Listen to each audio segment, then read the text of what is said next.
Welcome to Ruma village story. দেখো এখানে চা বসিয়ে দিয়েছি, তারপর চাটা হয়ে গেছে। দেখো ছোলা বসিয়ে দিয়েছিলাম আগের দিনে, ছোলা মুড়ি চা খেয়ে চলে যাব। দেখো বাগানে গিয়েছিলাম। দেখো বাগানে গিয়ে আমি মানে বেগুন তুলেছি, অনেক বেগুন তুলেছি। মানে পাশের বাড়ি একটা যা বেগুন নিবে বলেছিল, ওইখানে চলে গেছি বেগুন তুলতে। দেখো বন্ধুরা, তোমাদেরকে আজকে একটা নতুন জিনিস দেখাবো, ভিডিওটা পুরো দেখতে থাকো।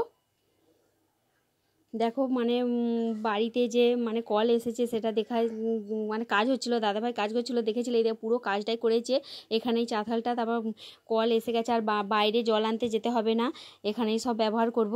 দেখো তারপর আমি দুপুরে দেখো কুলকে নিয়ে এসেছে দাদাভাই। তারপর এখানে দেখো এঁচড় কেটেছি, চিংড়ি এঁচড় বানাবো। এখানে ভাত বসিয়ে দিয়েছি, গরম জল বসিয়ে দিয়েছি, এঁচড়টা ভাপিয়ে নেবো। দেখো আমার এঁচড়টা হয়ে গেছে, কেমন লাগছে বন্ধুরা।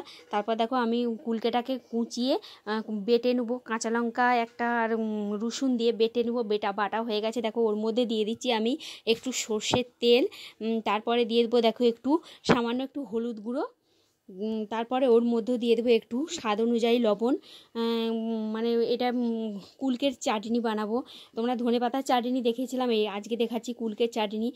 খুব সুন্দর লাগে, বাড়িতে বানানোর চেষ্টা করবে। দেখো এটাকে তারপর আমি গরম ভাতের মধ্যে বসিয়ে দেবো, একটু মানে সেদ্ধ হয়ে যাবে বলে ঢাকনাটা চাপা দিয়ে দেবো। দেখো তারপরে আমি খানিকটা পরে আমি ঢাকনাটা খুলে নেব, আমার এটা সেদ্ধ হয়ে গেছে। তারপর দেখো দুপুরে খেতে বসে যাব। কেমন লাগছে বন্ধুরা দেখো, খুব সুন্দর লাগছে কুলকে মানে চাটনিটা। ওর মধ্যে যদি একটু লেবুর রস দেওয়া যায় আরও সুন্দর লাগবে।